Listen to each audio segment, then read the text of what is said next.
Oke,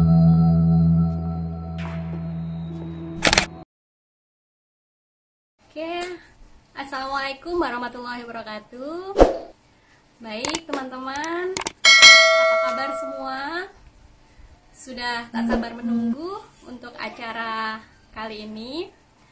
Kali ini kita akan sharing bersama dengan salah satu coach yang fenomenal. Pasti di sini beberapa udah jadi beberapa muridnya ya. Beliau siapa? Nah, sebelum beliau muncul, saya perkenalkan dulu. Beliau namanya Coach Eri Ismali, seorang business owner. Beliau juga computer science. Kemudian beliau adalah certified coach profesional. Mungkin di sini banyak coachingnya. Kemudian spesialisasinya di bisnis strategi. Nah, untuk itu kita langsung panggil aja beliau bersama kita. Sebelumnya suara saya jelas ya? Oke, nah ini Coach Eri sudah memulai. Halo, Assalamualaikum Coach Eri. Waalaikumsalam warahmatullahi wabarakatuh. Alhamdulillah. Ya, apa kabar Bu Dokter? Wah, Alhamdulillah. sehat ya?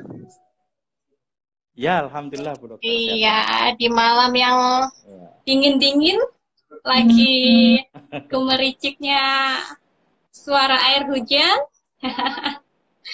Kita akan mencari celah tentang gimana ini ya, tentang bisnis, tentang pandemi corona ini, Coach. Pasti teman-teman banyak yang bingung nih mau ngapain ya, taktik apa nih yang mau dicanangkan seperti itu. Nah, sekarang mungkin bisa kasih tips and tricks nih Coach Eri. Iya, oke. Sebelum kita mulai ya Dok ya, izinkan saya menyapa teman-teman dulu, dan saya juga ingin mengucapkan bela sungkawa yang sebesar-besarnya karena ibunda dari presiden kita hari ini telah tiada ya. Oh iya. Dan juga yang kedua juga saat ini kita terpapar ini ya, ada pandemik COVID-19 ya yang sekarang sedang menghebohkan di dunia, bukan hanya Indonesia tapi juga dunia gitu ya. Oke. Ya. Dok, mungkin sebelum kita mulai Dok, ini sebagai warming up, pemanasan dulu, mungkin kita mau dengar dulu Dok dari teman-teman ini seberapa besar sih impact dari corona ini ke bisnisnya teman-teman gitu Dok. Jadi supaya kita juga bisa dapat inputan dari teman-teman seberapa impact dari adanya wabah corona ini. Mungkin itu dulu Dok, kita mau dengar dulu dari teman-teman. Jadi ini karena sama coach Dok, jadi kita maunya nggak satu arah gitu ya Dok. Kebiasaan kita selalu dua arah. Betul. Ya, karena dokter juga tahu kalau dalam sesi coaching yang penting adalah coachingnya. Jadi malam ini yang penting bukan saya, bukan Bu Dokter, tapi yang penting adalah teman-teman yang join IG Live hari ini.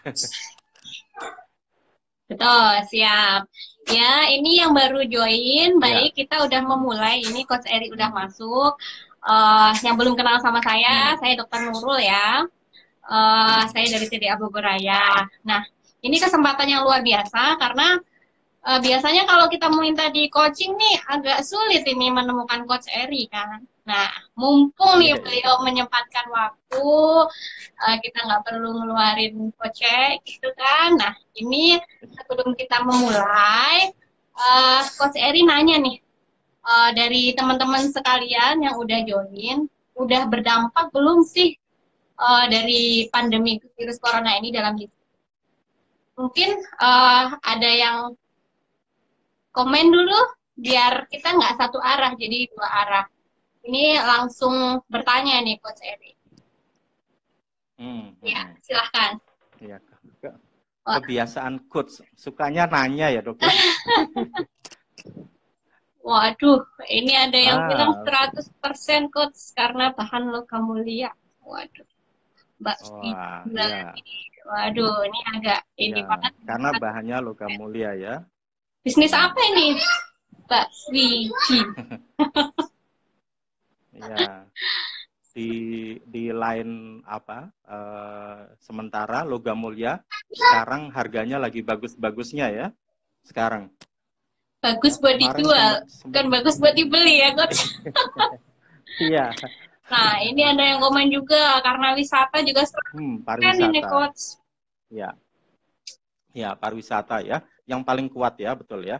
Oke, sambil saya catat nih dok. Iya, kebanyakan sih ada dari sektor pariwisata, tour and travel itu Pariwisata pasti ya, kena banget. Terus kemudian betul, yang betul. di event, tentu juga Nah, pelatihan event ya, ya, Coach ya. Sekarang iya iya, betul. pasti kena juga ini. Yang dari Ya, ya, mungkin properti gimana nih, Mas Usman? ya. Nah, dari kopiku Ah, Pahyang, ini juga bingung ya. ya. Eh, Pengen naikkan penjualan Tengah kondisi sekarang. Padahal kopi kondisi lagi sekarang ada ya. tren-tren banget ini. Ah ya, ya. Oke, ini yang langsung kita nanya malah ditanya nih, Mbak ya, Dok ya. Oke. Iya. Bule ini gimana Iya. Bule? Mm-mm. Mau ditanya juga ini kayaknya.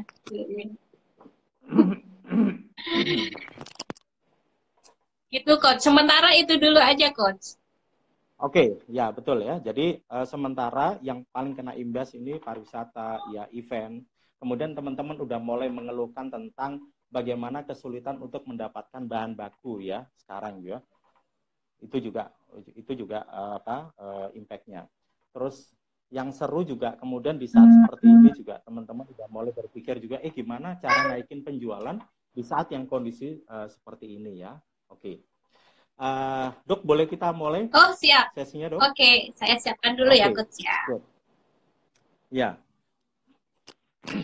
oke, buat teman-teman kita mulai ya. Sementara Bu Dokter sambil menyiapkan materinya. Kebetulan teman-teman sudah di-share juga tentang materinya, ya. Nah, Siap. yang menarik adalah teman-teman, di mana sekarang ini kita semua sedang terkena imbas dari wabah COVID-19, ya. Nah, dengan adanya COVID-19 ini, yang menarik adalah sangat jauh berbeda dibandingkan kalau di tahun 98. Ya, di tahun 2020 ini itu luar biasa. Ya, hampir semua industri itu kena, gitu ya. Nah, pertanyaannya adalah apa nih yang mesti kita lakukan? Ya, bahkan yang menarik juga beberapa teman ya banyak yang kontak saya secara pribadi, tiba-tiba WA gitu, coach saya lagi pusing, saya nggak tahu mesti ngapain gitu. Nah, banyak sekali yang kemudian teman-teman bingung, ini mesti ngapain gitu ya. Nah, berkaitan itu teman-teman, yang pertama adalah di waktu kondisi yang seperti ini, yang pertama itu sebenarnya kita yang perlu adalah kita kenali dulu sebenarnya situasinya apa sebenarnya yang terjadi ya. Jadi kalau kita lihat ya, sama juga dengan COVID-19 ya. COVID-19 itu kan sebenarnya virus ya. Maka yang perlu kita siapkan adalah vaksinnya.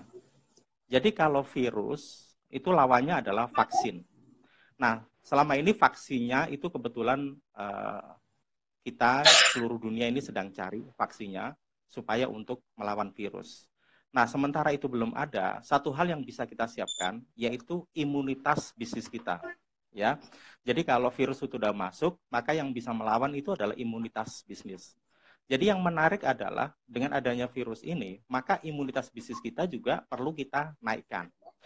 Nah, teman-teman yang berbahagia, izinkan saya untuk sharing tentang vaksin bisnis yang ini terus terang saya buat karena untuk menanggapi kegelisahan yang selama ini beredar di teman-teman pebisnis ya. Nah, vaksin bisnis ini kebetulan saya berikan nama juga Corona juga gitu. Nah, vaksin bisnis Corona ini sebenarnya adalah begini teman-teman. Ini perlu kita masukkan ke dalam bisnis kita. Tujuannya apa? Tujuannya adalah untuk meningkatkan imunitas, ya, kekebalan tubuh kita, kekebalan bisnis kita dalam menghadapi imbas dari COVID-19 ini. Maka vaksin bisnis ini kita sebut dengan Corona. Nah, yang menarik adalah di sini teman-teman, saya ingin berikan bahwa kalau kita menghadapi yang seperti ini, maka ini kan kita sebut dengan adanya aksi. Aksinya adalah COVID-19 tersebut. Maka yang kita lakukan adalah respon positif. Jadi yang menarik adalah, coba teman-teman yuk kita selalu berpikir dalam framing yang positif. Ketika kita berpikir dalam framing yang positif, maka seketika itu juga imunitas kita juga akan naik. Daya kreativitas kita juga akan naik. Spirit hidup kita, spirit kita dalam menjalankan bisnis kita juga itu kemudian naik. Ya. Nah, ketika spirit kita naik, ya masih bersemangat, ya kemudian kita tetap bisa berpikir positif, maka begitu banyak kreativitas yang bisa kita jalankan, ya. Nah, jadi vaksin bisnis Corona ini sebagai sebuah upaya respon positif terhadap pandemi COVID-19, di mana vaksin ini, ya, untuk menaikkan level imunitas bisnis kita, ya. Dan ini saya berikan labelnya itu justru Corona. Jadi kalau Corona selama ini kita anggap sebagai sesuatu yang negatif, justru di dunia bisnis kita ingin memberikan bahwa Corona ini, vaksin Corona ini dalam framing yang positif sebagai daya imun kita, dari imunitas kita. Ya, mungkin itu yang bisa saya sampaikan sebagai pembukaan, Dok. Gitu. Siap. Oke, siap ya. Nah, Corona itu apa sih gitu ya? Vaksin bisnis Corona itu apa ya? Nah, Corona itu ada 6 huruf ya, ada CORONA ya. Nah, yang pertama sekali yang harus diperhatikan oleh para pebisnis yaitu tentang cash conversion cycle atau yang saya singkat menjadi C3 ya. Nah, jadi pertahanan pertama yang mesti diperhatikan itu nggak ada yang lain, yaitu C3. Kenapa? Karena dengan adanya cash, bisnis kita bisa bertahan. Ingat bahwa tidak ada bisnis yang tutup karena rugi. Tidak ada bisnis yang tutup itu karena profitnya berkurang dan sebagainya. Tapi banyak bisnis yang tutup itu karena kekurangan cash. Jadi ketika bisnis kekurangan cash, itu seperti manusia yang kekurangan darah. Maka di vaksin bisnis Corona ini, bagaimana caranya untuk cash kita supaya sehat? Maka saya meletakkan cash conversion cycle, atau yang saya sebut dengan C3, itu adalah di bagian yang pertama. Ya, di bagian yang pertama. Nah, cash conversion cycle itu apa sih? Gitu ya. Nah, gampangannya begini. Cash conversion cycle itu adalah gampangannya begini. Jadi kalau saya hari ini mengeluarkan uang 100 perak, maka kapan uang itu akan kembali lagi? Nah, itu yang kita sebut dengan cash conversion cycle. Ya. Jadi kalau hari ini saya punya uang 100 perak, kemudian saya gunakan untuk membeli sebuah produk, kemudian produk itu saya jual, saya display, kemudian saya jual, kemudian ada yang beli, dan kemudian uang itu kembali lagi beserta dengan keuntungannya. Nah, itu yang kita sebut dengan C3.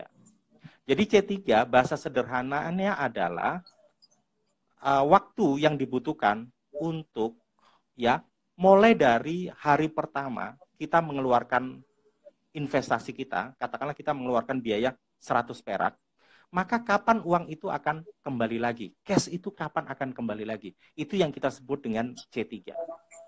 Gitu. Nah, yang menarik di C3 ini adalah semakin kecil C3-nya, maka semakin bagus bisnis kita. Teman-teman mesti catat itu.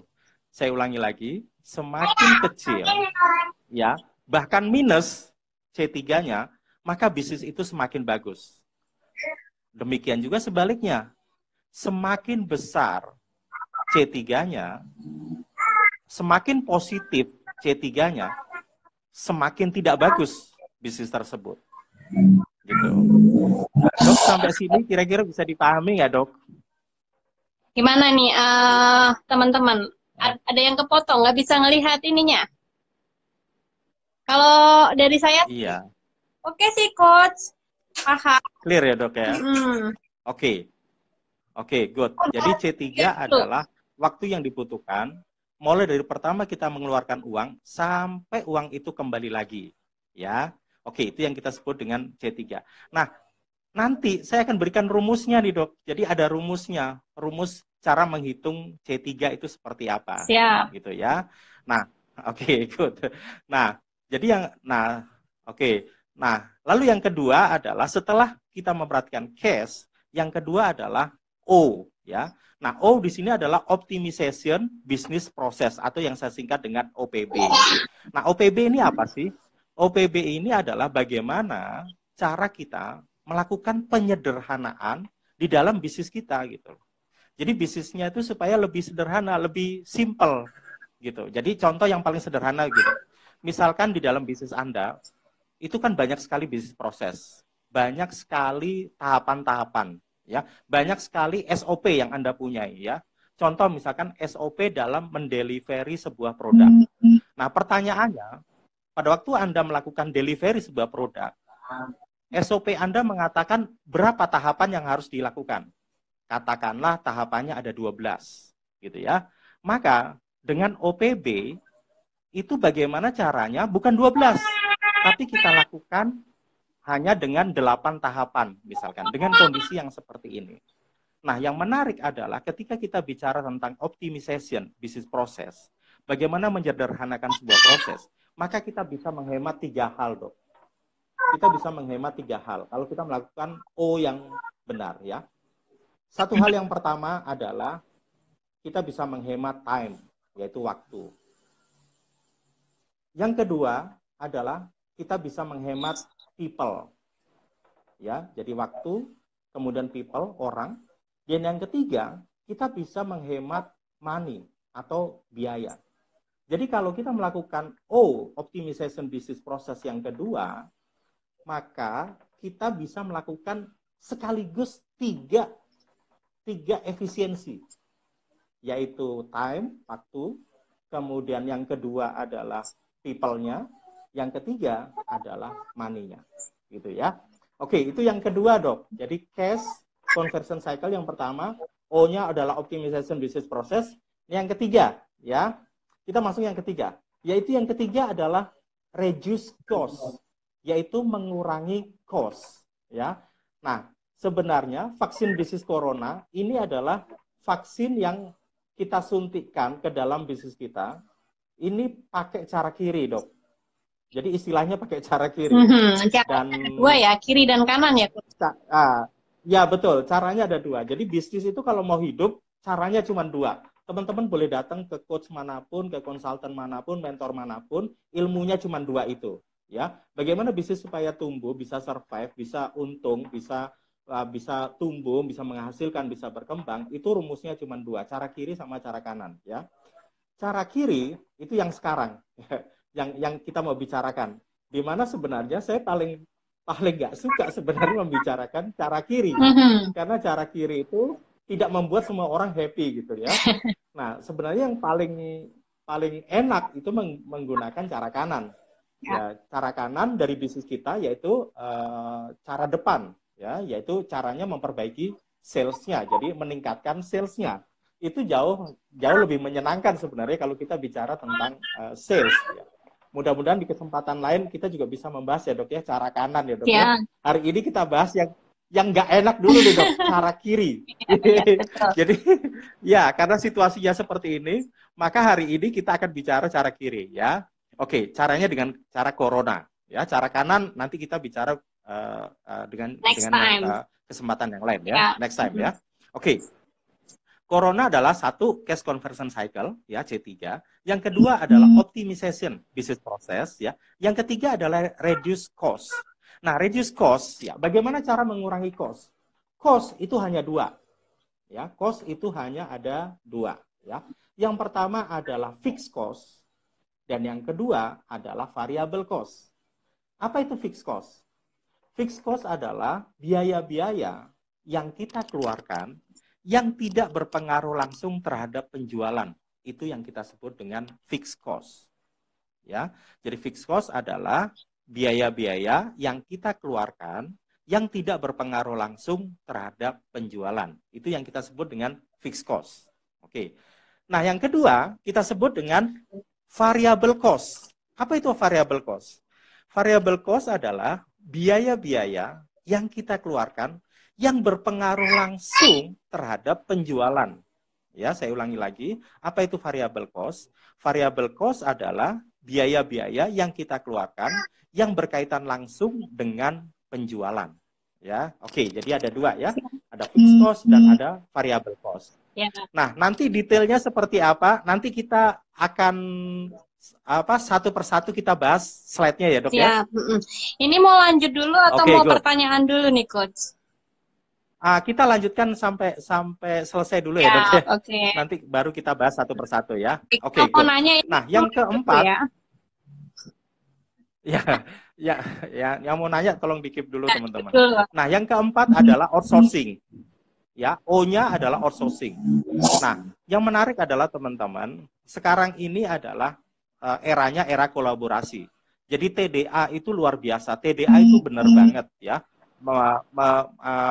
Pak Presiden kita ya Samdeka itu membuat campaign bahwa eranya sekarang adalah eranya kolaborasi. So, dengan adanya kolaborasi, salah satu bisnis yang hidup adalah salah satunya adalah outsourcing. Ya, bagaimana sebagian bisnis proses di bisnis kita yang bukan merupakan core itu kemudian bisa kita kolaborasikan dengan orang lain, dengan bisnis yang lain, ya, sehingga itu yang kita sebut dengan outsourcing.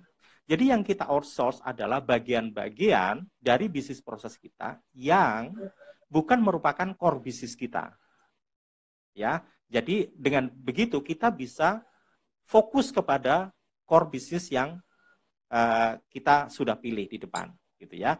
Oke, itu mengenai outsourcing. Oke, tahapan yang kelima, Dok, yaitu yang kita tahap N, ya. N itu adalah negotiation, ya. Nah, negotiation di sini adalah kita akan melakukan negosiasi ke semua pihak, ya, yang berkaitan dengan bisnis kita. Siapa itu, ya? Ya, dalam situasi seperti ini kita mesti bernegosiasi sama diri kita sendiri sebagai business owner, ya, maupun mungkin kita punya investor, maka kita juga mesti ngomong ke investor. Kemudian yang kedua, kita mesti ngomong ke tim kita, ya. Yang ketiga, yaitu kita ngomong kepada customer. Selain itu, baru kita kepada pihak di luar stakeholder bisnis kita. Masih ingat ya, Dok ya? Bisnis stakeholder itu ada 3 ya, Dok? Siap.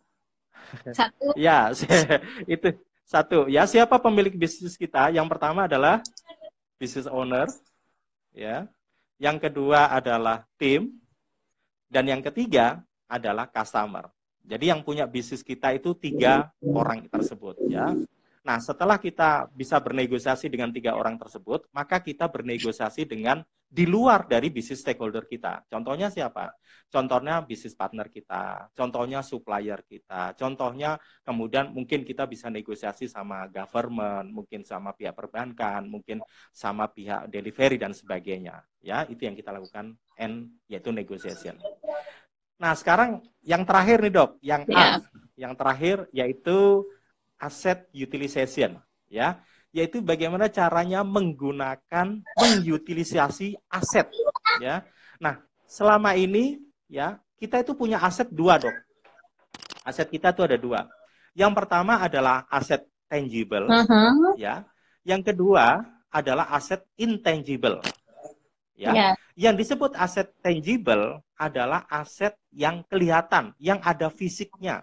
Contohnya gedung, ya, properti, kemudian ada kendaraan, ada mesin, kemudian ada peralatan, ada furniture, ya. Itu adalah kita sebut dengan tangible asset, ya. Nah, yang kedua, kita sebut dengan intangible asset. Apa itu intangible asset? Intangible asset itu adalah aset yang tidak berwujud, yang tidak kelihatan. Tapi itu adalah aset kita, gitu loh. Contohnya apa? Contohnya adalah merek atau brand kita, ya. Kemudian contoh yang lain adalah misalkan legalitas kita yang kita punyai. Terus contoh yang lain adalah community kita, ya, network kita, ya. Kemudian kompetensi kita. Kompetensi itu adalah intangible asset, ya, kompetensi kita. Itu juga intangible asset, ya. Nah, jadi aset itu ada dua, tangible dan intangible, yang kelihatan sama yang nggak kelihatan. Nah, di waktu seperti ini, maka yuk kita lihat lagi aset-aset yang kita punya. Di list aset intangible-nya ini, aset intangible-nya ini. Berkaitan dengan kondisi seperti ini, maka aset mana yang bisa kita mainkan untuk kondisi-kondisi seperti ini, ya. Oke, sementara itu dulu, Dok. Nanti kita bahas satu persatu, go through. Siap, ya. siap. Oke. Ya. Teman-teman ada yang mau ditanyakan dulu belum sebelum kita lanjut? Nah, biar Ya. bosan, Atau sambil kita tanya teman-teman. Penjelasan sederhananya kira-kira bisa dipahami nggak ya, teman-teman? Yang jempol artinya paham ya. Oke, alhamdulillah berarti banyak yang paham ini, Coach. Banyak yang paham ya. Alhamdulillah ini ada Pak Yusuf, ini adalah guru saya nih, Dok. Alhamdulillah dia join. Ini ada Bu Ita juga. Halo Bu Ita. Sehat ya, Bu? Iya. Ini ada yang nanya nih, Coach. Oke, dari Hijau Pada. Reduce cost mau saya lakukan dengan negosiasi karyawan jam masuk dikurangi. Pembeli saya mayoritas offline, sekarang mau nggak mau harus online. Jika dalam 15 hari membuahkan hasil, gimana nih, Coach? Iya, ya, bagus banget ya. Itu dia sudah melakukan reduce cost, ya. Bahkan juga sudah melakukan negosiasi. Ya, hal-hal yang seperti inilah yang kita bisa lakukan. Ini bukan nanya, Dok. Dia statement. Oh iya, statement ya. Iya. Bagus. Oke. Kalau gitu kita lanjutkan ya, Dok ya?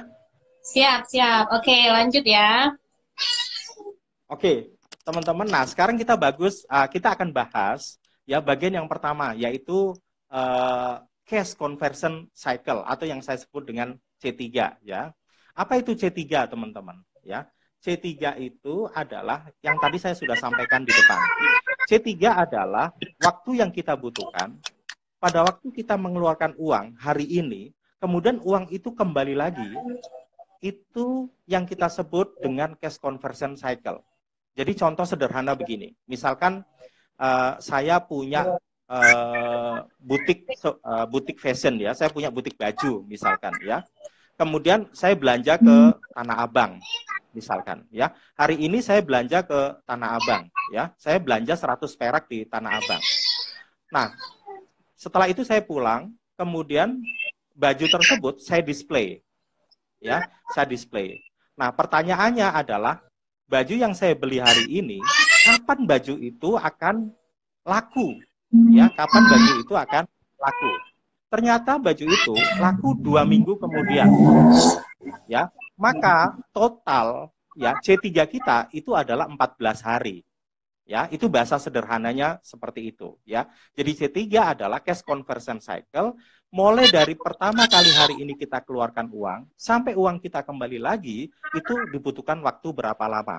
Nah, yang menarik adalah semakin kecil bahkan minus C3 kita itu justru semakin bagus. Ya, apalagi dalam kondisi seperti ini, ya.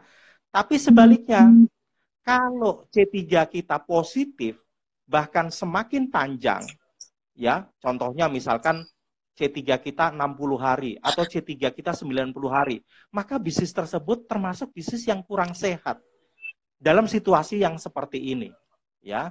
Nah, lalu ini teman-teman saya bisa share saya bisa share rumusnya, cara menghitung C3-nya bisnisnya teman-teman, ya. Oke, C3 adalah cash conversion cycle. Rumusnya apa? rumusnya adalah, ya teman-teman juga bisa lihat di screen-nya Bu Dokter Nurul ya. C3 rumusnya adalah AR. AR itu adalah account receivable, yaitu rata-rata customer kita membayar produk kita. Jadi kalau barang kita, produk kita laku hari ini, kapan customer membayar produk itu? Nah, contohnya begini. Kalau produk Anda dibayar oleh customer, hari ini mereka menyatakan beli, kemudian hari ini juga dia membayar produk kita, maka AR kita hitung 1. Gitu. AR kita hitung 1. Ya. Nah, tetapi teman-teman, kalau customer Anda membeli hari ini, tapi kemudian dia akan membayar, ya, membayar 14 hari kemudian, maka AR Anda itu bukan 1, tapi 14. Ya. Nah, jadi kalau dibayarnya 14 hari kemudian, maka itu adalah 14. Nah, bagaimana kalau bisnisnya yang B2B? Ya, yang bisnis B2B itu biasanya dibayarnya itu 60 hari, bahkan 90 hari. Maka AR-nya itu adalah 60 atau 90. Ya. Nah, buat teman-teman yang bisnisnya AR-nya positif dan panjang, ini di saat seperti ini mesti betul-betul hati-hati. Gitu ya, teman-teman. Mesti betul-betul hati-hati. Nah, yang menarik adalah bisnis-bisnis yang jasa ya. Nah, bisnis-bisnis yang jasa atau yang online itu termasuk bisnis yang AR-nya itu luar biasa bagus. Kenapa bagus? Karena AR-nya minus. Kok bisa minus? Karena begini, begitu saya membeli sebuah produk, katakanlah di online, saya beli produk baju hari ini. Maka baju itu saya beli hari ini, tapi bajunya belum saya dapat, tapi saya sudah harus bayar hari ini sebagai customer. Sedangkan baju itu baru dikirimkan ya 3 hari atau 1 minggu kemudian. Maka bisnis-bisnis yang seperti itu, AR-nya itu minus. Nah, AR yang minus itu termasuk bisnis yang bagus. Karena orang membayar di depan, padahal produknya atau servisnya belum dia terima. Jadi gitu dok. Jadi AR itu adalah kapan customer membayar produk kita. Betul, berarti AR itu paling bagus itu negatif ya. Minus kalau bisa. Justru negatif ya. Kalau bisa minus. Gitu ya. Oke, good. Ya, jadi AR ya. Nah, rumusnya adalah AR ditambah IP. IP itu apa? IP itu adalah rata-rata inventory atau produksi. Ya, teman-teman bisnisnya ada yang pakai inventory, ada yang teman-teman bisnisnya pakai produksi ya. Contoh teman-teman yang misalkan bisnisnya mungkin bakery ya. Dia mesti memproduksi dulu, kemudian barangnya baru bisa dijual ya. Atau bisa produksi, atau bisa juga inventory. Inventory itu sama dengan display. Jadi barang yang kita display di online maupun di stok kita, maka itu kita hitung sebagai inventory. Ya. Nah, ini yang punya bisnis pendidikan nih, contohnya bimbel itu termasuk yang AR-nya minus. So, selamat ya. Nah, kemudian kalau yang IP itu adalah berapa lama barang ini berada di inventory, ya, berapa lama barang ini diproduksi, berapa lama barang ini didisplay. Kalau barang ini didisplay 30 hari baru laku, maka IP kita itu adalah 30 hari.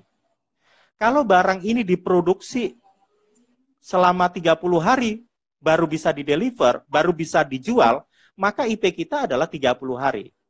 Jadi AR ditambah IP, dok. IP itu berapa lama di dalam inventory atau berapa lama di dalam produksi. Iya. Gitu, dok. Kalau AR itu berarti kalau bisa minus, kalau IP sama kalau bisa juga. Sama, dok. Kalau bisa minus juga. Kalau ini kok apa namanya yang paling ideal C3 itu berapa ya? Ini pertanyaan bagus ya. Sering banget ini teman-teman nanya nih, C3 itu idealnya berapa lama gitu ya. Nah, teman-teman, industrinya berbeda-beda ya. Tidak ada yang ideal karena industrinya berbeda-beda. Teman-teman yang di jasa ya, tapi tidak semua di jasa ya. Itu biasanya bisa minus gitu ya. Tapi mereka-mereka yang di bisnis produk itu nggak bisa minus ya. Maka kalau ada pertanyaan begitu, berapa lama idealnya, berapa angka C3 yang ideal ya? Maka itu tergantung industrinya. Tetapi secara umum, Dok, saya bisa katakan bahwa idealnya itu tidak lebih dari 30 hari. Siap. Berarti kalau Idealnya lebih dari 30 hari, berarti harus segera dievaluasi ya. Yes. Ya, jangan sampai nunggu akhir. Ya. Ini berarti harus harian juga nih dicek ya, Coach ya. Ya, betul. Ya, jadi idealnya maksimal adalah 30 hari, ya. Oke. Jadi itu C3 idealnya adalah 30 positif. Maksimal 30, ya. Oke, saya lanjutkan, Dok ya. Ya. Jadi rumus C3 adalah AR AR ditambah IP, ya, dikurangi AP. Dikurangi AP. AP itu adalah account payable, ya. Apa itu account payable? Waktu lamanya kita melakukan pembayaran, mengeluarkan uang kita untuk mendapatkan produk atau barang tersebut. Ya, jadi contohnya misalkan gini.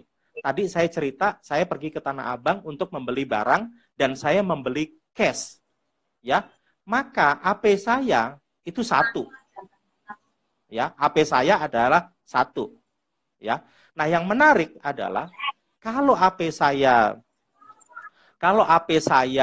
misalkan saya pergi ke Tanah Abang, kemudian saya membeli baju, dan kemudian saya diberikan tempo oleh supplier saya, misalkan 60 hari saya baru diperbolehkan saya membayar, maka AP saya itu 60 hari. Gitu, Dok. Siap.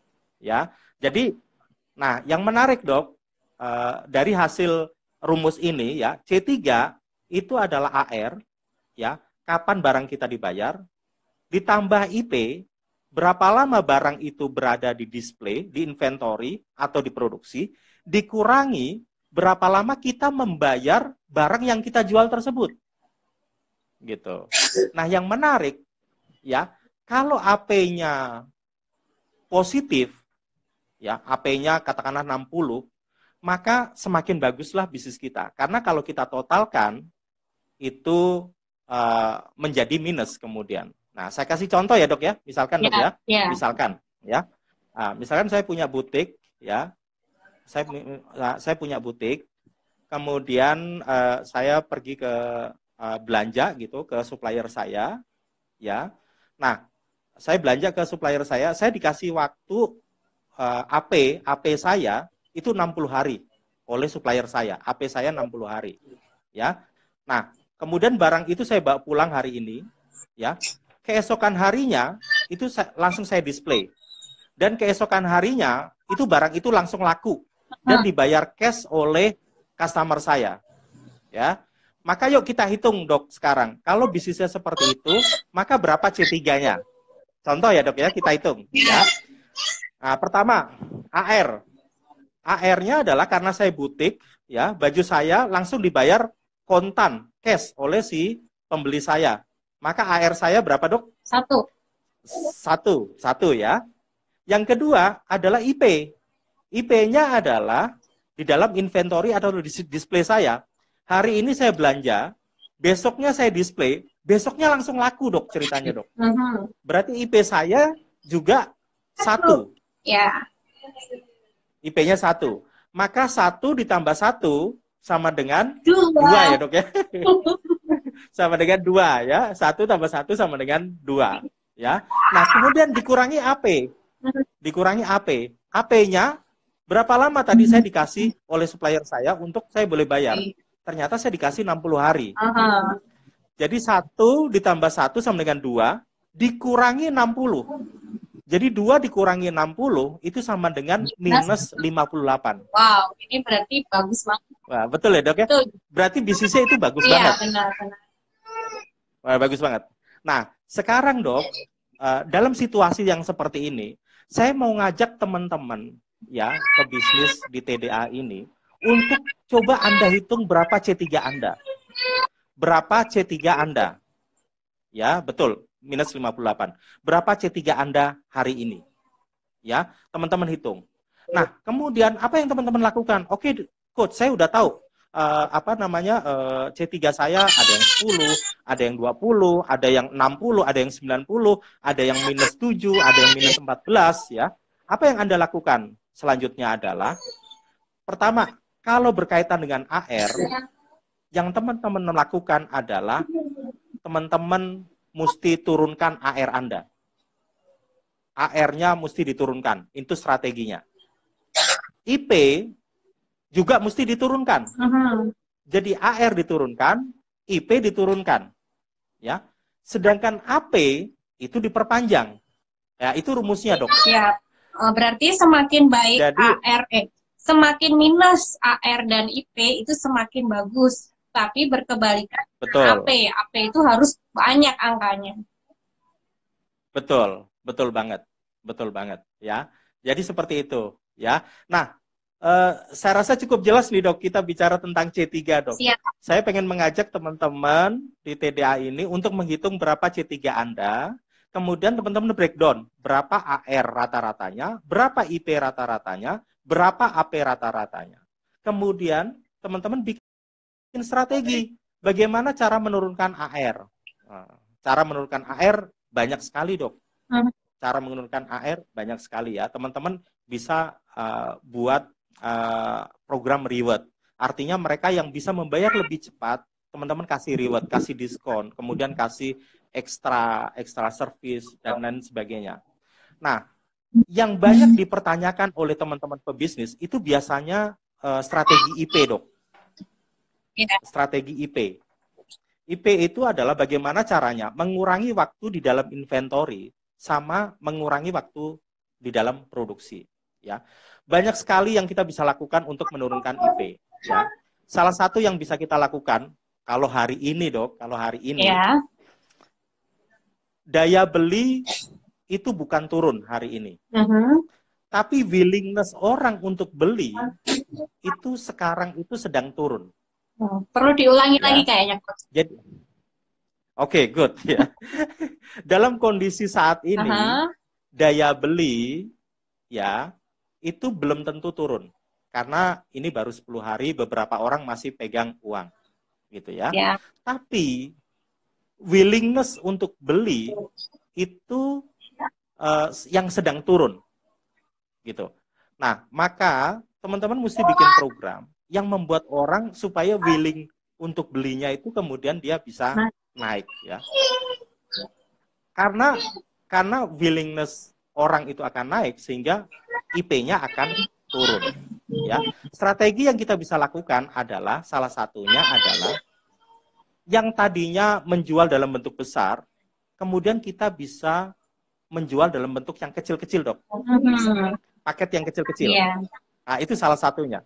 Jadi contohnya gini, misalkan gini, selama ini kita menjual produk ya, itu dalam bentuk paketan begitu. Nah, karena situasinya seperti ini, maka kemudian kita menjual produk itu, produknya dipotong-potong. Gitu. Jadi, nah, itu salah satu menurunkan IP. Ya. Gimana, Dok? Jadi seperti murah harganya. Jadi sebenarnya kan sama. Ya. Dikalikan malah lebih. Ya.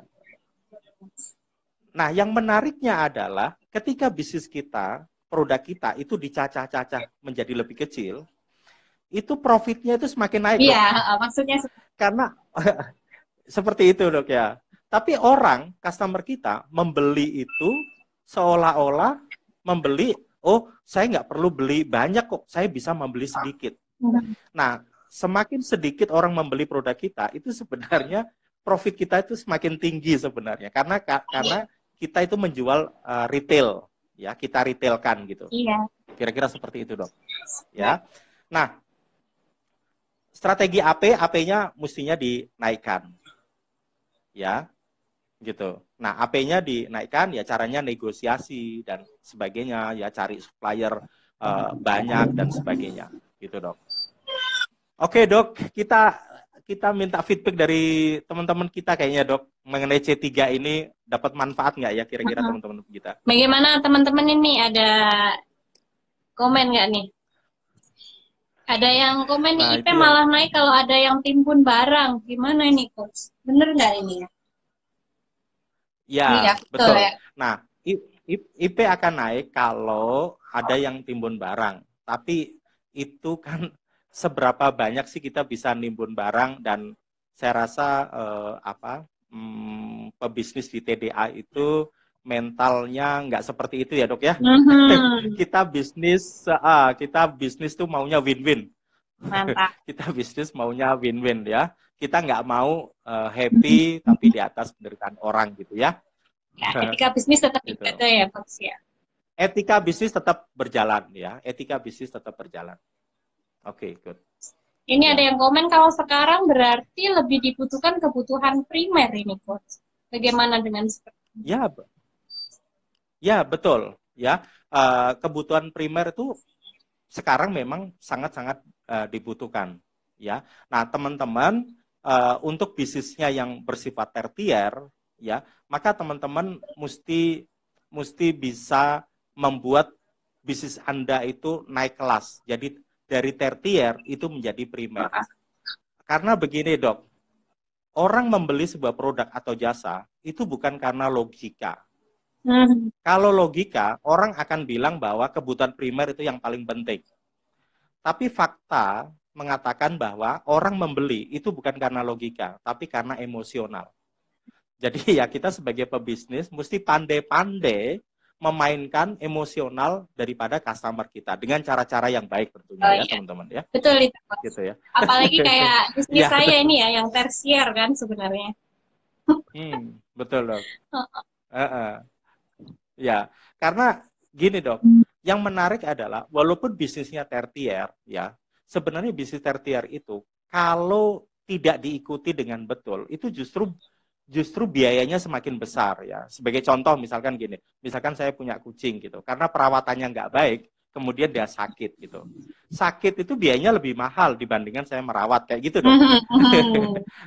Nah, makanya teman-teman bahasa komunikasinya juga mesti bagus. Mesti bagus ngomongnya ke customer Anda gitu loh. Customer Anda tetap mesti mesti ngomongnya mesti baik-baik ya. Bahwa preventif itu jauh lebih baik daripada kuratif gitu. Sehingga kesadaran mereka untuk memelihara binatang peliharaannya dia itu tetap berjalan dengan baik, Dok. Wah, ini dokter sekalian ini nih, Dok. Sekalian. Wah, ini ada yang tanya juga nih, Coach. Pas banget nih kayaknya Ya, sama profesi Coach nih. Kalau Coach ini ya. C3-nya gimana ngitungnya? Kenapa, Profesi- Dok? Kalau apa? Kalau profesi Coach, C3-nya gimana Ya. ngitungnya? Waduh, kalau profesi coach, wah ini profesi coach tuh, waduh, ini rahasia dapur nih, Dok. Ya. Jadi yang menarik itu saya punya bisnis yang C3-nya itu sangat tidak baik gitu ya. Dan kemudian ada bisnis satu lagi yang lain ya, yang coaching firm ini itu C3-nya itu minusnya luar biasa, Dok. Hmm. Jadi jadi ya menarik banget gitu. Berarti Nah, tuh ada yang komen ya. C3 aja coach paling bagus ya. berarti kalau bisa kita nggak naruh telur di satu tempat ya, Coach ya. Ya, idealnya memang seperti itu. Tapi pastikan kita harus mastery di satu bidang dulu. Ya, banyak teman-teman yang belum mastery di satu bidang, terus teman-teman pengen bisnis yang baru, buka yang baru gitu. Tapi justru mastery dulu di satu bidang, kemudian baru boleh buka bisnis yang lain. Itu kalau saya sih, Dok. Orang bisa beda-beda, Dok. Siap, siap. Gitu. Ya. Oke, itu mengenai C3, Ya, Dok. Kita lanjut. mau lanjutkan bahas satu persatu atau gimana nih Ya, ya? lanjut aja, Coach. Oke, lanjut ya. Ah. Oke. So, kita yang kedua adalah kita bicara tentang OPB ya, Optimization Business Process ya. Prinsipnya adalah gampang, teman-teman. Ya. Prinsipnya adalah coba teman-teman lihat ya. Teman-teman punya SOP berapa banyak? Ya, teman-teman punya bisnis proses berapa banyak? Ya. Contoh ambil beberapa bisnis proses. Di setiap bisnis proses selalu melibatkan 3 hal, ya dok ya, seperti yang saya jelaskan di awal tadi. Di setiap bisnis proses selalu melibatkan 3 hal. Yang pertama adalah time, waktu. Yang kedua adalah people, ya, adalah orang. Yang ketiga adalah money, yaitu investasi atau biaya, ya, budget. Ya. Ya. Jadi Suaranya setiap bisnis suaranya proses kurang itu keras, Coach. Oke, suaranya kurang keras ya. Oke, good. Sekarang udah jelas ya, Dok ya? Jelas, Coach. Oke. Setiap bisnis proses selalu melibatkan 3 hal. Yang pertama adalah time, waktu. Yang kedua adalah people, ya. Yang ketiga adalah money, ya.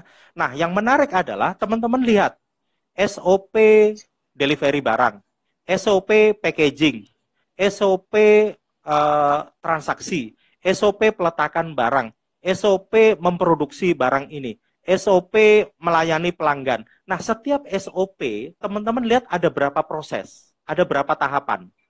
Nah, saya tadi kasih contoh. Misalkan di sini, di slide saya kasih contoh. Misalkan Anda punya tahapan untuk packaging, itu Anda punya 12 tahapan. Nah, karena situasi seperti ini, teman-teman, maka dari 12 tahapan itu, kemudian kita melakukan optimisasi terhadap bisnis proses kita. Yang tadinya 12, kita membuat menjadi hanya 8, Dok. Ketika dari 12 kita buat menjadi 8, ya, maka ada 3 hal yang kita bisa hemat.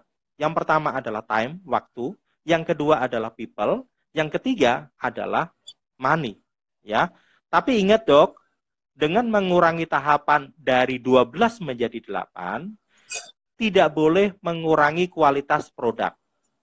Syaratnya tidak boleh mengurangi kualitas produk. Ya, jangan sampai gitu ya, Dok, kita menurunkan kualitas ya. Hanya dengan mengurangi langkah-langkah. Siap, Coach. Betul. Oke. Lanjut. Ya. Nah, sekarang lanjut ya. Yang kita lanjut yang R ya, Dok ya. Siap. Ya, R yaitu reduce cost, ya. Nah, reduce cost itu hanya ada 2, teman-teman. Cost itu hanya ada 2. Cost yang pertama yang kita sebut dengan fixed cost. Apa itu fixed cost? Fixed cost itu adalah biaya-biaya yang kita keluarkan yang tidak berpengaruh langsung terhadap penjualan. Ya, fixed cost adalah biaya-biaya yang kita keluarkan yang tidak berpengaruh langsung terhadap penjualan. Contohnya apa? Contohnya kita bayar biaya sewa. Kemudian kita bayar biaya pegawai yang sifatnya gaji pokok. Itu termasuk ke dalam fixed cost. Ya. Terus apa lagi? Misalkan biaya listrik, ya, itu juga termasuk yang fixed cost. Ya. Jadi fixed cost adalah biaya-biaya yang kita keluarkan yang tidak berpengaruh langsung terhadap penjualan. Itu namanya fixed cost. Nah, yang kedua, yang kita sebut dengan variable cost. Apa itu variable cost? Variable cost ya, yang kita keluarkan yang berpengaruh langsung terhadap penjualan. Ya, contohnya apa? Contohnya adalah biaya modal untuk membeli sebuah barang. Ya, jadi kalau kita mau jual baju ya, contohnya baju ya, berarti variable cost adalah biaya yang kita keluarkan untuk membeli satu buah baju kemudian kita jual lagi. Ya, maka itu yang kita sebut dengan variable cost. Ya. Nah, yang menarik teman-teman, sebaiknya teman-teman membuat list. Bikin 2 list. Yang satu adalah fixed cost, yang satu lagi adalah variable cost.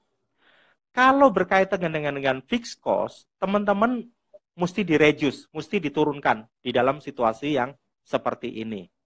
Fixed cost mana saja yang bisa Anda turunkan? Kalau Anda bicara tentang fixed cost, mikirnya mesti 3-5 kali, Dok. Kalau kita bicara fixed cost, mikirnya sampai 3-5 kali. Ya. Tapi kalau kita bicara tentang variable cost, mikirnya cukup 1-2 kali.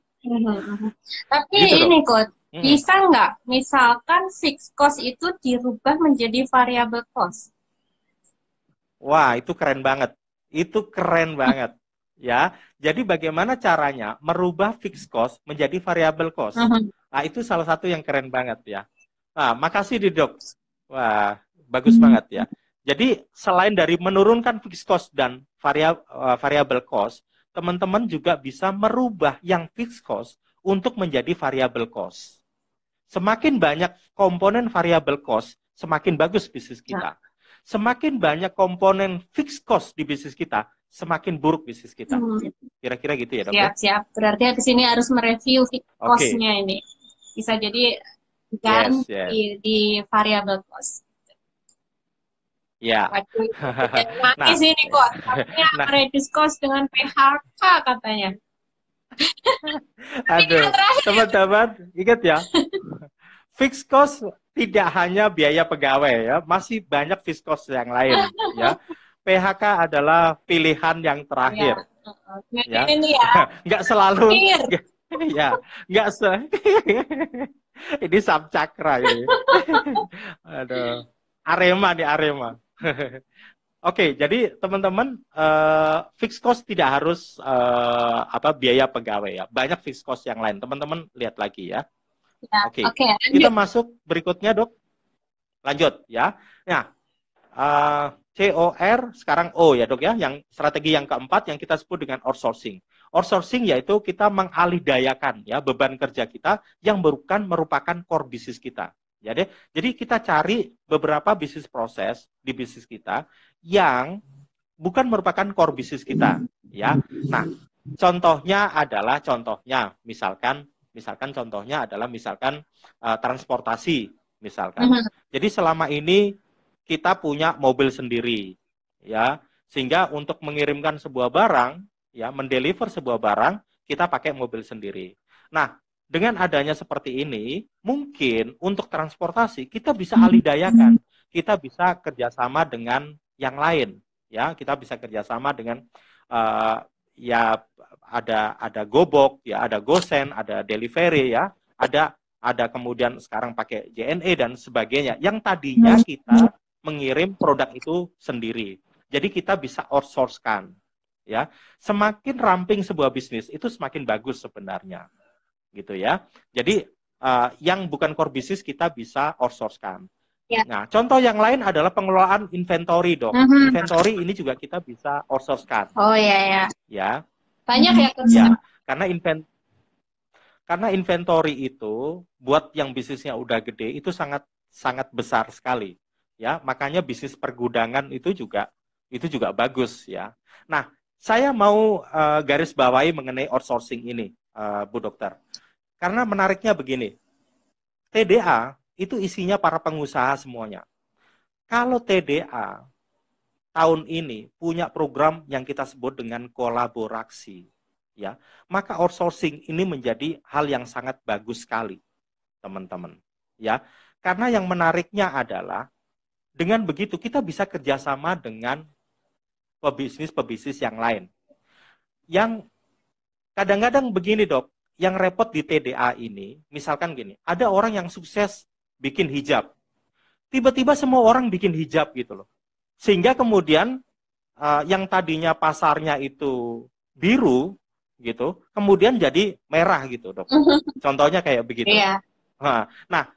Nah, yang bagusnya itu adalah kalau ada teman kita yang sukses di bisnis hijab, maka coba kita bantu bisnisnya dia, yang bisnis hijab yang sukses itu, kita bisa bantu dia untuk produk-produk yang lain. Misalkan kita buat packagingnya, kita bantu delivery-nya, kita bantu pemasarannya gitu. Bukan kita untuk membuat produk yang sama, kemudian kita saingan gitu. Nah, maka outsourcing itu sebenarnya bagian daripada kolaborasi.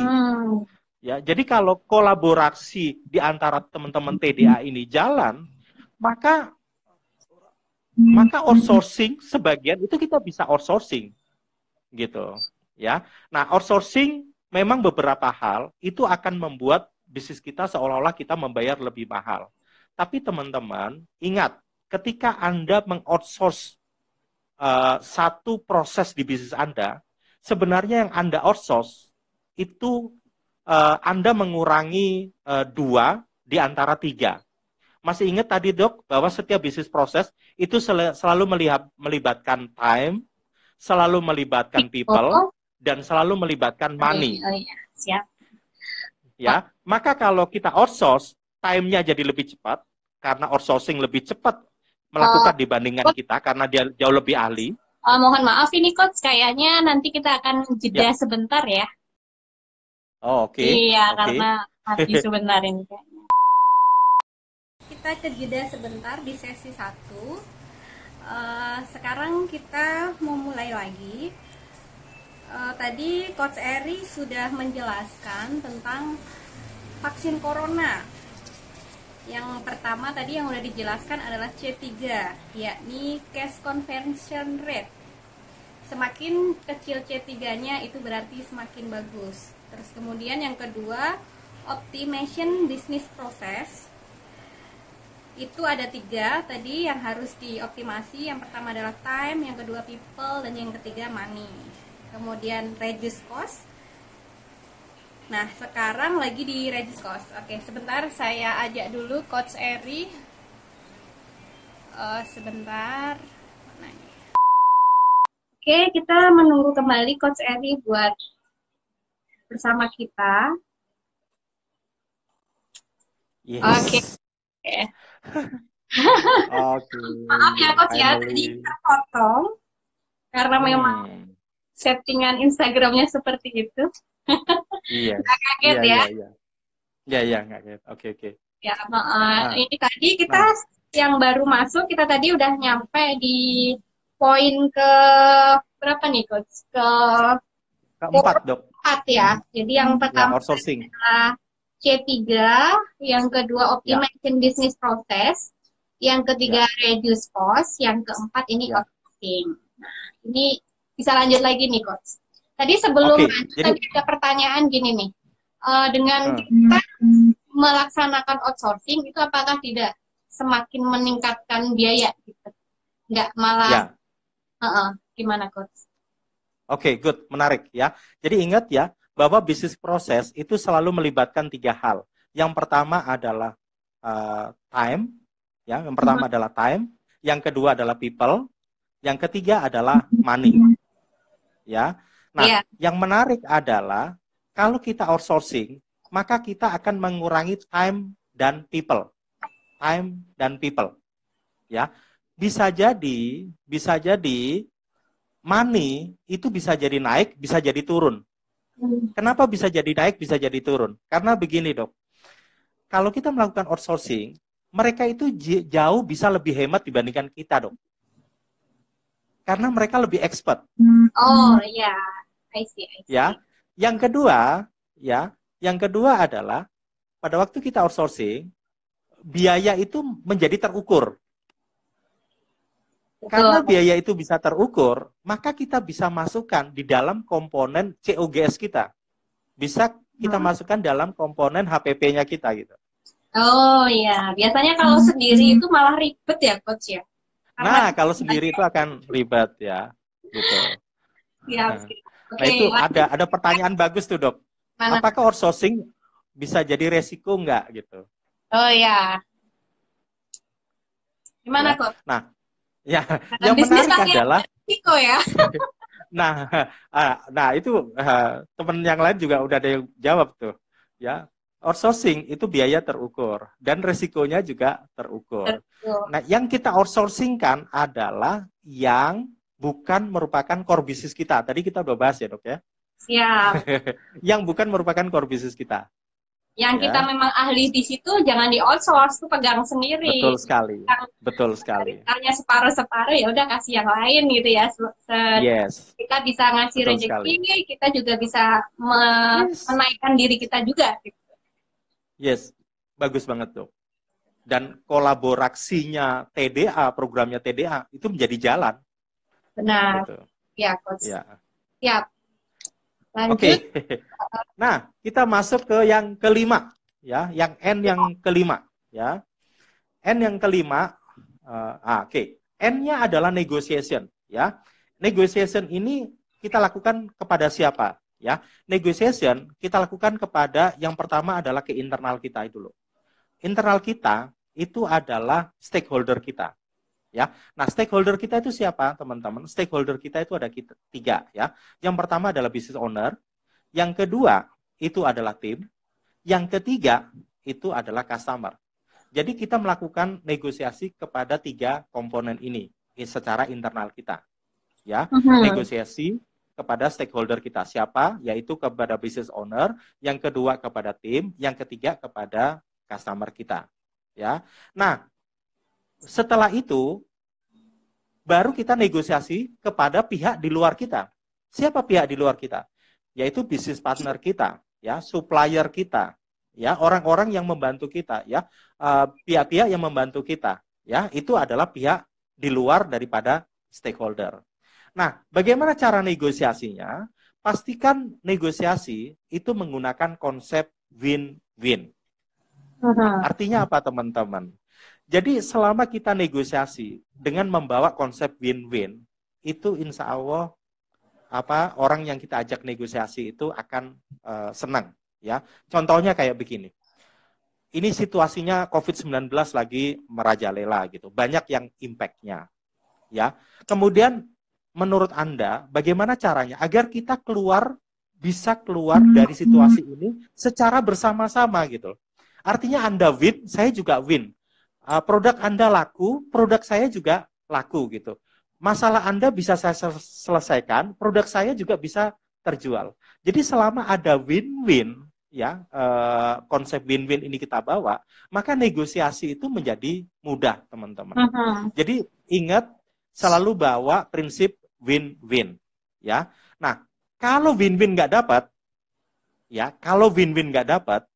maka minimal kita pakai jurus yang terakhir, yaitu compromise.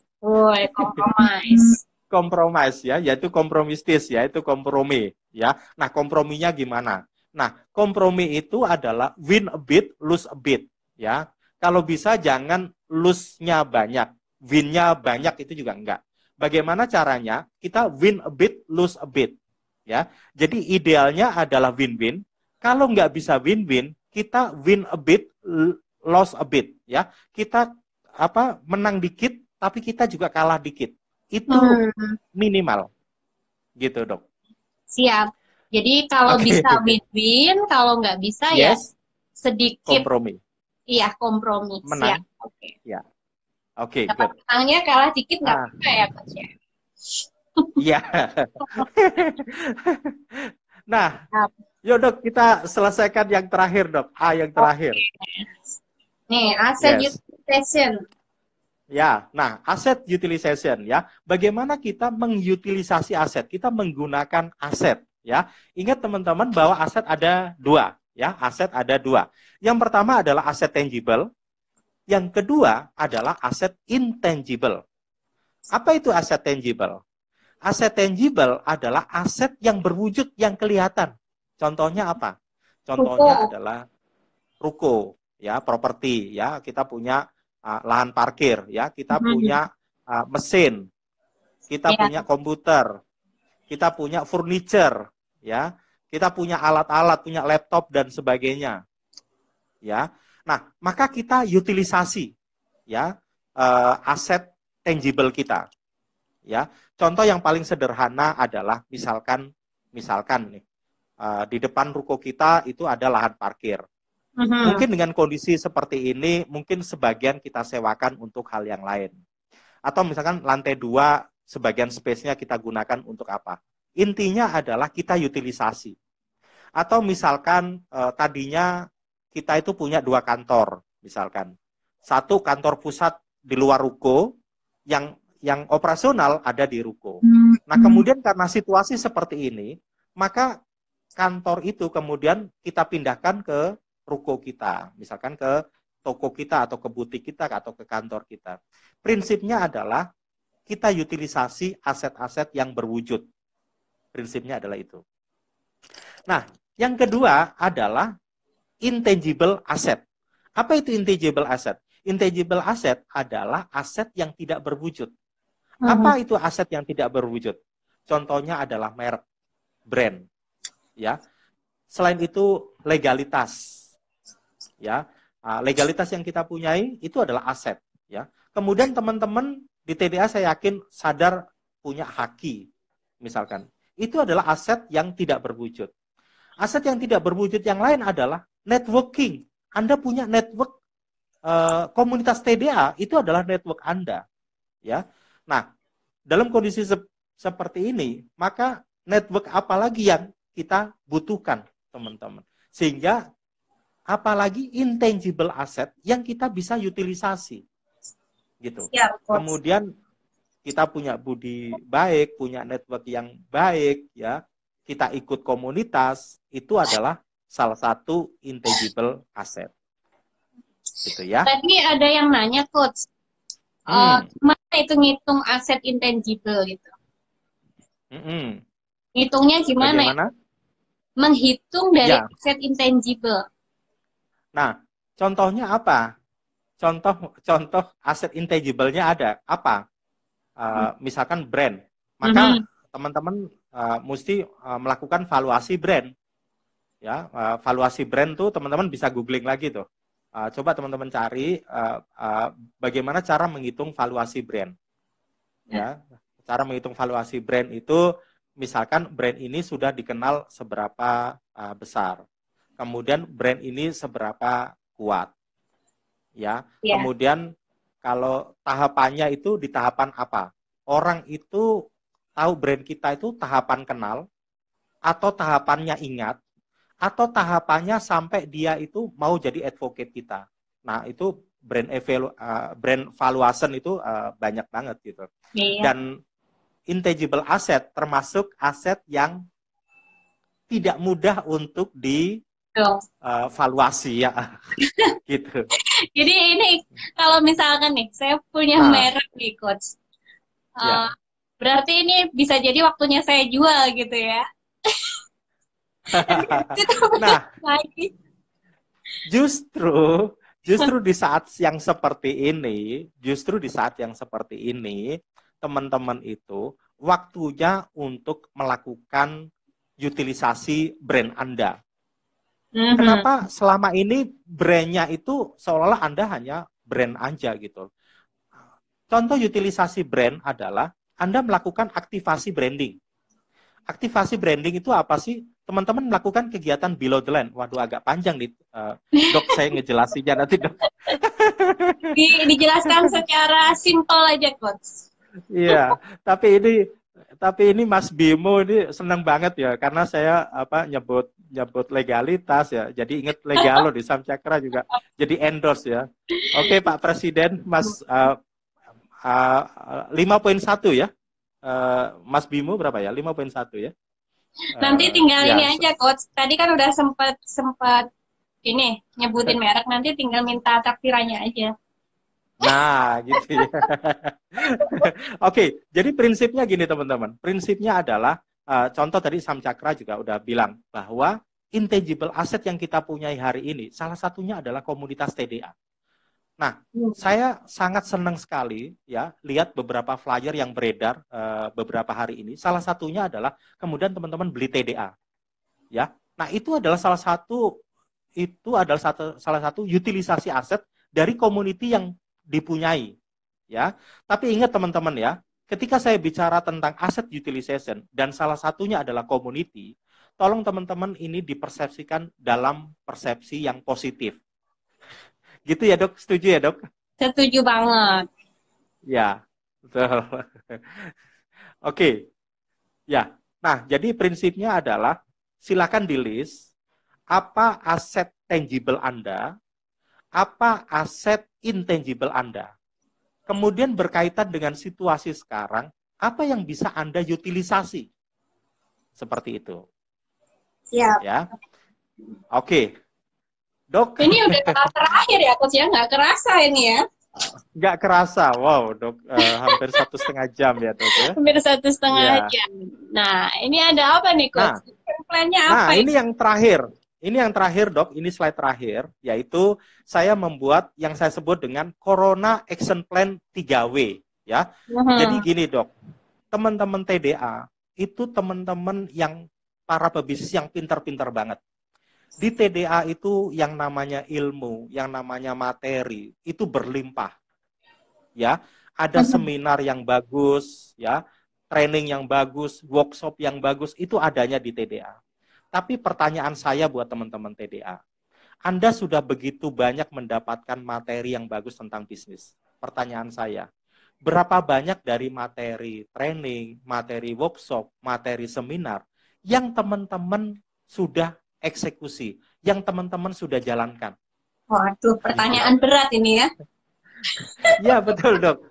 Karena, Dok, eh, sepanjang pengalaman saya mendampingi para pebisnis, para business owner, para entrepreneur, ya, mereka ilmu itu berlimpah.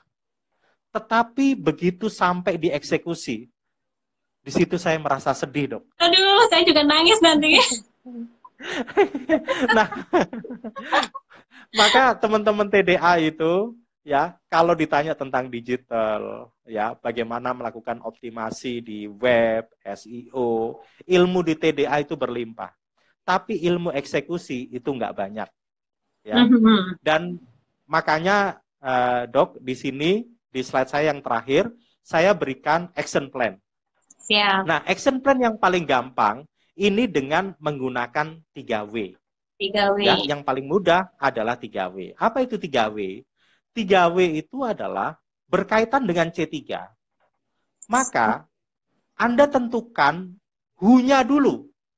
Who itu artinya apa? Who, siapa yang akan incas untuk menghandle C3 Anda. Seringnya adalah ketika Anda membuat action plan, yang Anda buat itu adalah tentang what dulu. Bukan tentang who dulu. What itu gampang, apalagi how, itu paling gampang. Yang paling challenging, yang paling menantang, itu adalah who. Makanya who, itu selalu saya tepatkan di tempat yang pertama. Ya, gitu. Karena man behind the gun. Anda punya gun, Anda punya tools sehebat apapun. Tapi kalau Anda tidak punya people, tidak punya who yang hebat, maka percuma bisnisnya. Gitu. Ya. Maka who adalah bagian yang paling penting. Ya. Oke. Taruh nama orangnya di situ, who-nya siapa. Yang kedua adalah baru bicara what. What-nya itu adalah apa yang mau dilakukan. Ya. Di sini teman-teman pasti tahu apa yang mau dilakukan. Ya, buat 3 sampai 5. Jangan banyak-banyak. Bikin Fokus. action plan jangan banyak-banyak. Fokus 3 Ya. sampai 5 aja, Fokus. tapi 3 dieksekusi sampai beneran. 5 aja. Tapi betul-betul dieksekusi. Ya. Dan yang terakhir baru kita tulis when. When ini adalah berkaitan dengan waktu. Siap. Ya.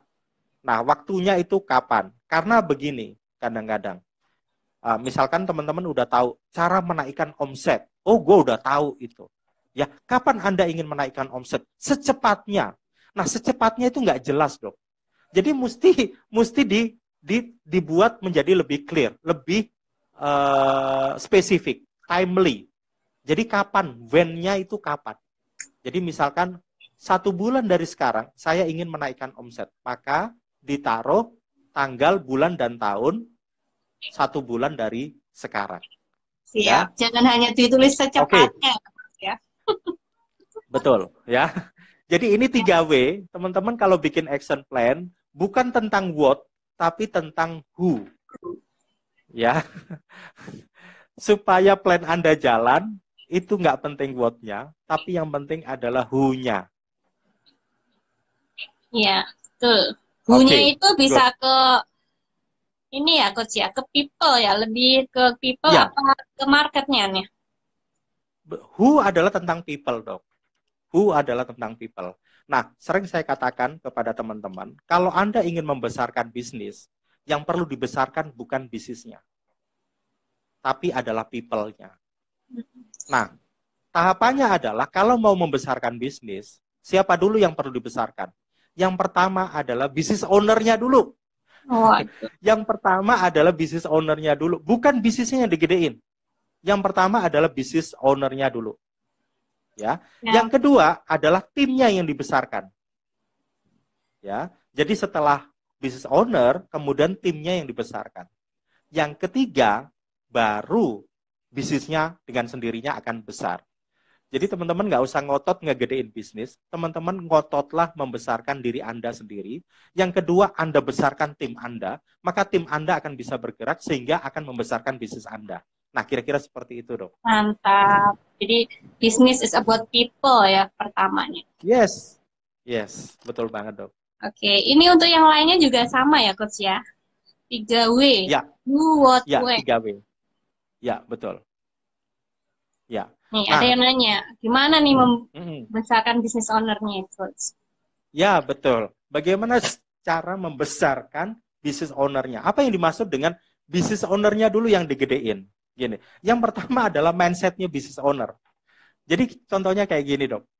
Uh, Terutama juga atapnya, ceilingnya business owner.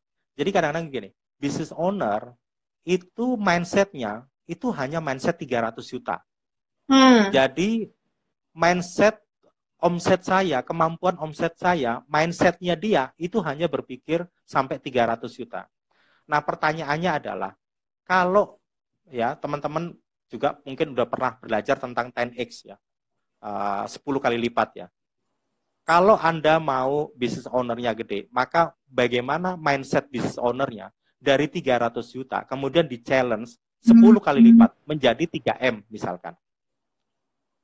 Ya. Nah, maka strategi-strategi yang dipunyai oleh bisnis owner, cara berpikirnya bisnis owner itu mesti dikembangkan. Ya, makanya TDA bikin IG Live seperti ini. Ini adalah cara membesarkan bisnis owner. Cara membesarkan mindset, cara berpikirnya business owner. Nah, itu yang saya maksud dengan membesarkan business owner-nya dulu, dok. Siap, gitu. Coach. Nggak kerasa ya. Udah jam 9 ini, Coach. Iya. Udah 1,5 jam ya. Mau kuat sampai kapan ini, Coach? Saya ya terserah dokter dan teman-teman aja nih. Oke, dikasih waktu sedikit lagi ya, Coach ya. Kalau mau ada yang nanya, boleh nanya ini. Yang baru datang tadi kita bahas tentang vaksin corona ya. Wah, ada yang bilang sampai Ramadan. Waduh, sampai subuh. Oke.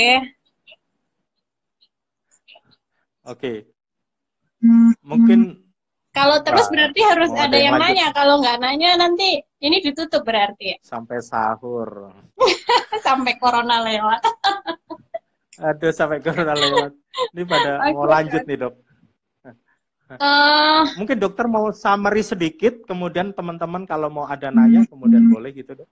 Boleh, saya summary sedikit ya.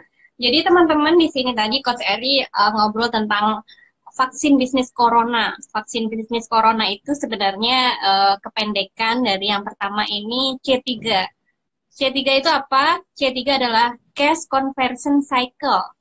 Jadi kita harus meminimalis dari C3 itu.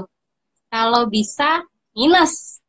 Semakin minus, semakin bagus. Nah, tadi disampaikan bahwasanya C3 itu rumusnya adalah AR plus IP plus AP, minus AP. AR dan IP itu harus kecil. AP itu harus maksimal. Seperti itu. Terus kemudian yang kedua adalah optimization business process. Di dalam optimization business process ini ada 3 ya, Coach ya. Yang pertama adalah time, yang kedua people, yang ketiga adalah money. Kemudian yang ketiga itu ada reduce cost. Nah, kalau dalam pandemi sekarang ini, kita memakai sistem kiri ya, Coach ya? Ya, cara jadi kiri. Ada 2 cara sebenarnya untuk reduce cost. Yang pertama adalah cara kiri, yang kedua adalah cara kanan. Kalau kata Coach Eri tadi, gimana itu cara kanan adalah cara membahagiakan, menaikkan sales. Tapi kalau di cara kiri, kita harus mendepres. Cost-nya harus dikurangin. Jadi apa yang bisa dikurangin, dikurangin. Nggak usah mikir gimana menaikkan omset, pokoknya pengeluaran-pengeluaran dikurangin. Nah, tadi disampaikan bahwa untuk mereduce cost itu ada 2, yang pertama adalah fixed cost, yang kedua adalah variable cost. Nah, yang fixed cost itu usahakan diminimalis. Kalau bisa, fixed cost itu dijadikan sebagai variable cost. Yang keempat adalah outsourcing. Jadi sekarang sudah waktunya untuk kolaborasi, jangan pengen menang sendiri seperti itu. Kita harus menang di core bisnisnya sendiri. Yang lain kita bisa outsourcing. Jadi kita kasih rezeki ke yang lain dan juga kita nggak pusing seperti itu. Yang keempat adalah negosiasi. Nah, negosiasi tadi Coach Eri sampaikan bahwasannya ada 3 ya Coach ya. Yang pertama adalah people, business owner. Yang kedua adalah tim. Yang ketiga adalah customer. Jadi negosiasi itu bisa dari investor, kemudian ada dari supplier, tim, dan juga business partners, di mana kita bisa menegosiasi sehingga bisnis proses kita itu berjalan lebih bagus. Dan yang terakhir adalah asset utilization, di mana kita bisa memaksimalkan aset yang kita punya selama ini, gitu ya. Jangan sampai ada aset yang nganggur. Kalau dulu katakanlah kita parkir banyak yang datang, kita nggak sewakan, nah sekarang yang datang kan sedikit, udah sewakan aja. Gitu. Seperti itu ya Coach ya. Itu yang bisa saya rangkum. Sudah jam 9 Coach, rasanya ya, sudah haus ya. Iya, iya betul Dok. Iya. Nggak kerasa. Mudah-mudahan bermanfaat ya Dok ya. Iya, insya Allah ini sangat bermanfaat sekali. Kalau ingat corona, jangan melihatnya minusnya aja, dia pandemi, tapi di balik corona itu kita punya corona juga. C-nya apa Coach? Yes. C3. O-nya optimization business process, R-nya reduce cost, O-nya outsourcing, N-nya negotiation, dan yang terakhir asset utilization. Oh, keren Bu Dokter. Ya, oke. Terima kasih banyak Coach atas waktunya dan sharingnya gitu. Untuk teman-teman, terima kasih juga sudah bersama kita di sini. Kalau misalnya ada kurangnya, kami dan juga Coach Eri mohon maaf karena ini adalah pertama kali bagi kita berdua. Jadi yang gaptek harus ini kan supaya bisa gitu ya. Karena ini tadi termasuk yang mana ini Dok? Optimization business process juga nih ya. Iya. Terus kemudian nantikan live IG di official TDA. Kita ada 1 minggu 3 kali. Hari Senin, Rabu, dan Jumat. Dengan moderatornya nggak saya terus. Dan juga pematerinya juga nggak Coach Eri terus. Nanti ada macam-macam. Jadi jangan sampai terlewat. Dan nanti materi ini akan naik di dalam TDA TV. Jadi nanti bisa belajar lagi di TDA TV. Oke, sudah selesai. Saya mohon pamit dan juga Coach Eri. Teman-teman semangat terus. Kita harus berpikir positif. Kita akan melewati corona ini dengan vaksin corona. Oke. Yeay, keren. Terima kasih Dok. Salam kolaborasi ya. Salam TDA, salam kolaborasi. Assalamualaikum.